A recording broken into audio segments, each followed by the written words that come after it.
menggunakan social distancing, serta melakukan anjuran-anjuran untuk mencegah penyebaran COVID-19.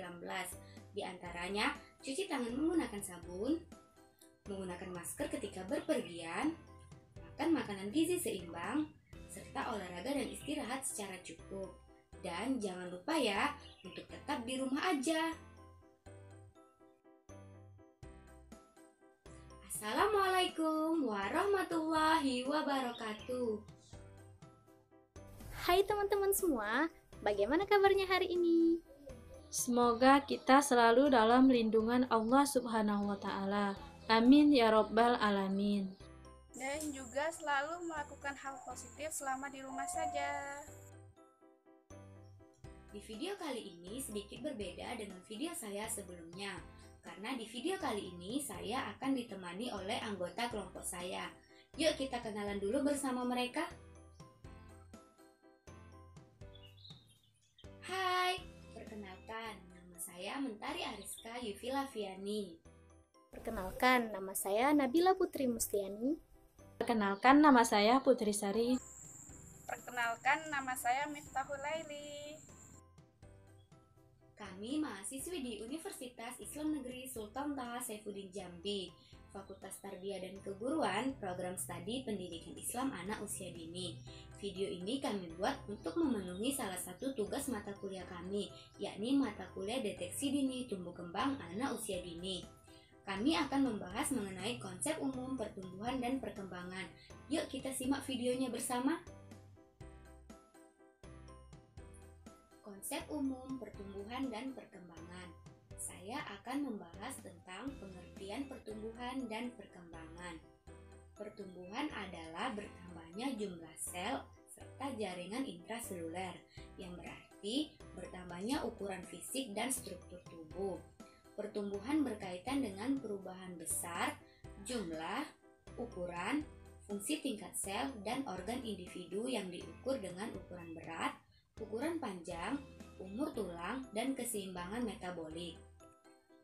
Hasil pertumbuhan antara lain berwujud bertambahnya ukuran-ukuran kuantitatif badan anak, seperti panjang, berat, dan kekuatannya. Pertumbuhan mencakup perubahan yang semakin sempurna dalam sistem saraf dan perubahan-perubahan struktur jasmani lainnya. Maka dengan demikian, pertumbuhan dapat juga diartikan sebagai proses perubahan dan proses pematangan fisik. Sedangkan perkembangan didefinisikan sebagai kemajuan menuju kedewasaan. Jika istilah pertumbuhan dan perkembangan itu digunakan secara bersamaan, maka pertumbuhan dan perkembangan memiliki makna kompleks, yaitu berkaitan dengan masalah fisik, mental, dan emosional, diasosiasikan dengan pertumbuhan peserta didik. Jadi, istilah pertumbuhan dan perkembangan digunakan bersamaan untuk menggambarkan proses-proses fisik, mental, dan emosional secara kompleks yang terkait dengan bertumbuh kembangnya peserta didik. B. Tahap pertumbuhan dan perkembangan.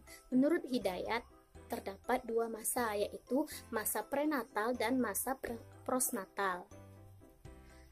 Pada masa prenatal terdapat dua fase, yaitu fase embrio dan fase fetus.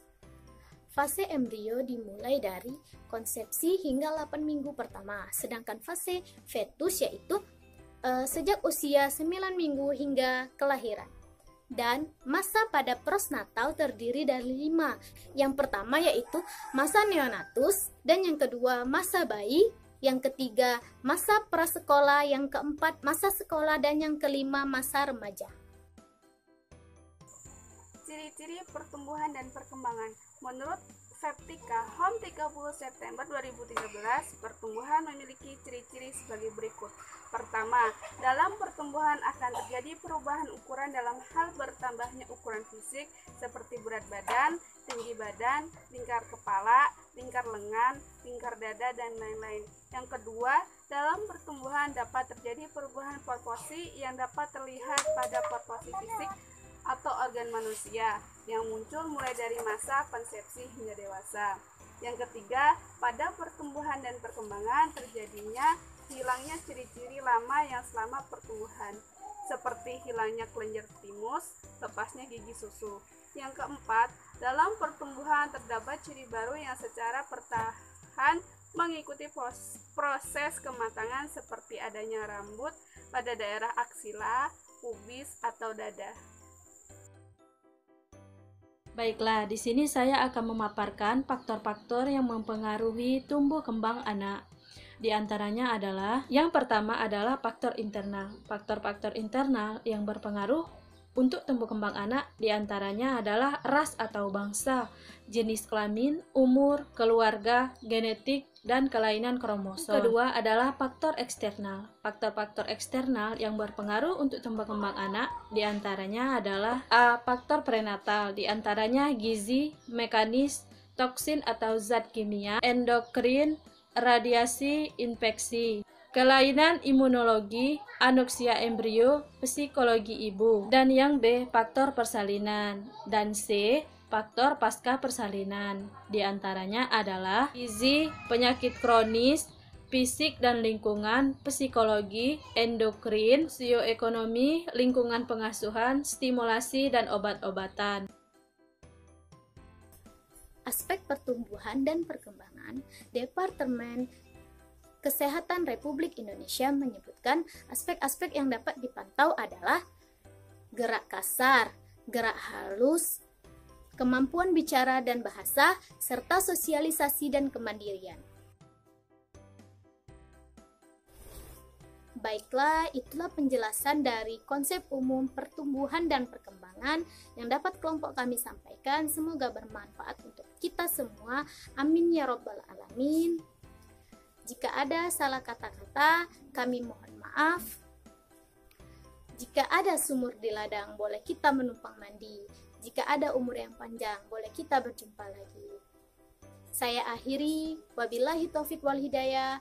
Wassalamualaikum warahmatullahi wabarakatuh.